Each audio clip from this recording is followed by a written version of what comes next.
donc à une multiplicité. Et j'appelle cette multiplicité un site événementiel. C'est le lieu de l'événement. Et une multiplicité à laquelle arrive un événement, c'est un site événementiel, c'est-à-dire le lieu d'un événement. Et naturellement, l'événement lui-même disparaît, mais il va laisser dans le multiple une trace. Voilà. Il va y avoir une trace.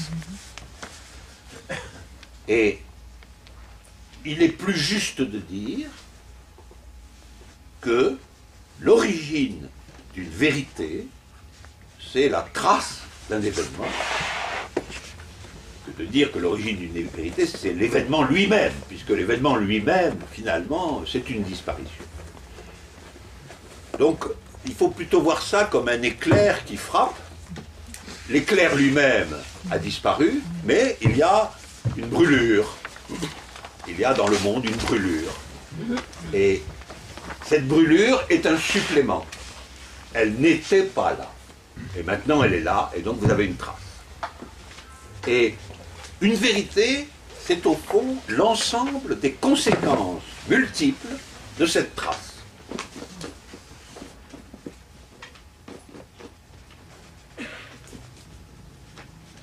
Donc ça, c'est la troisième idée. La troisième idée, c'est on peut expliquer qu'il y a des vérités,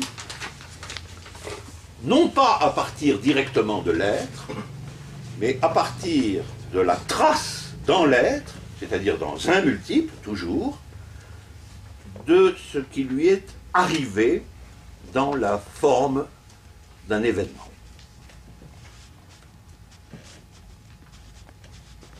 Alors, ça, c'est la troisième idée. Et la quatrième idée, et la dernière,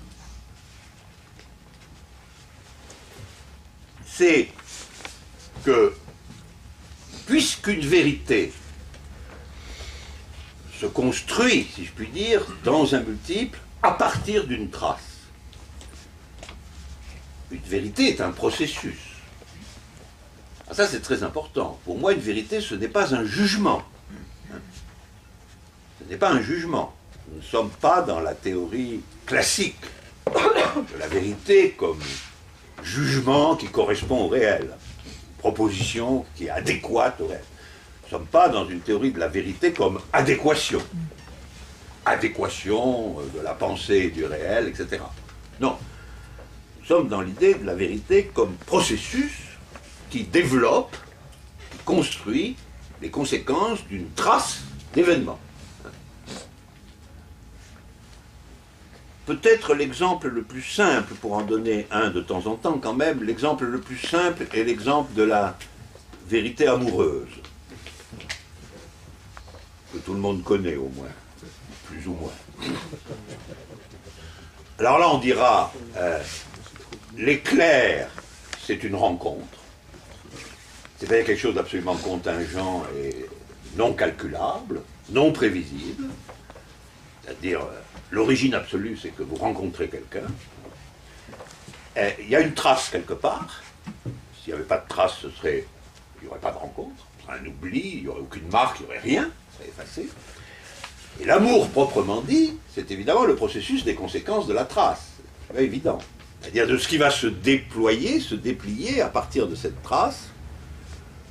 Et donc il est clair que pour autant qu'il y ait une vérité amoureuse, et s'il y a une vérité amoureuse, elle est, on aura peut-être l'occasion d'en reparler, elle est vérité de ce que c'est que le deux au-delà de l'un. Donc s'il y a quelque chose comme une vérité amoureuse, c'est-à-dire une vérité sur le deux, une vérité singulière sur le deux, chaque amour est une vérité supplémentaire sur le deux, une exploration supplémentaire du deux, ou si vous voulez, tout amour est une vérité, et le processus d'une vérité sur la différence. C'est peut-être même la seule vraie pensée de la différence. C'est le poète portugais Pessoa qui a dit l'amour est une pensée. L'amour est une pensée. Je crois que c'est profondément vrai.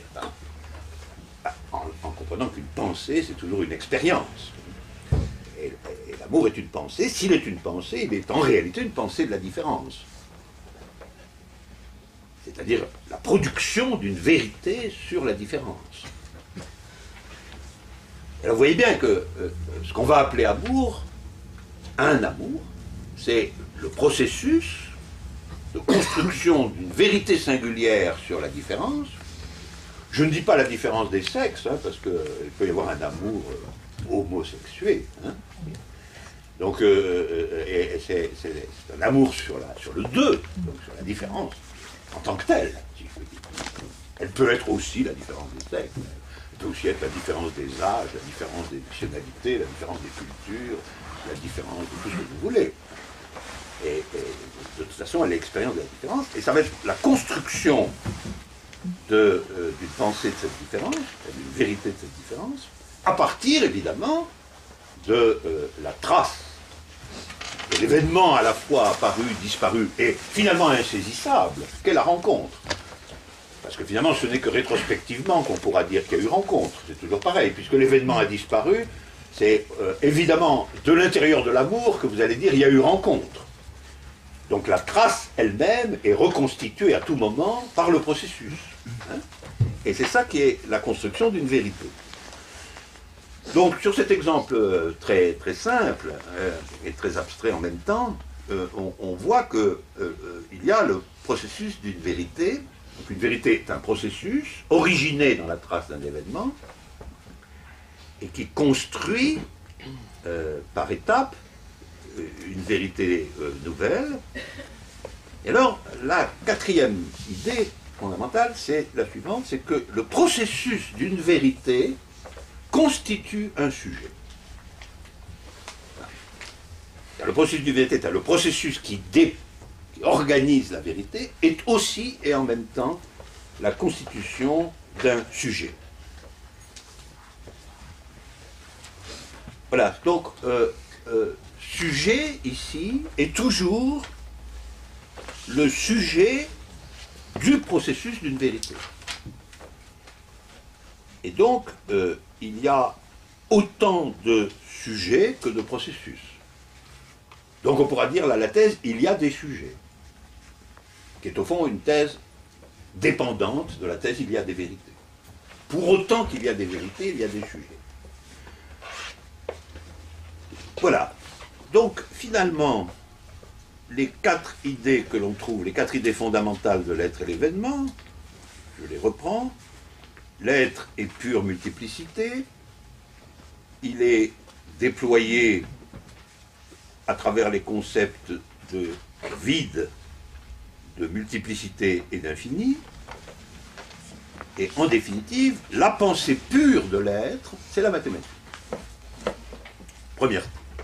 Deuxième idée, il y a des vérités.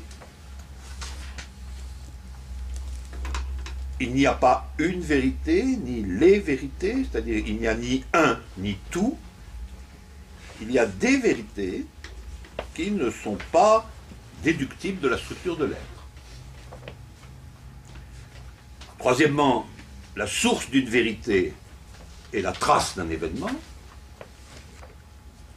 L'origine d'une vérité est la trace d'un événement.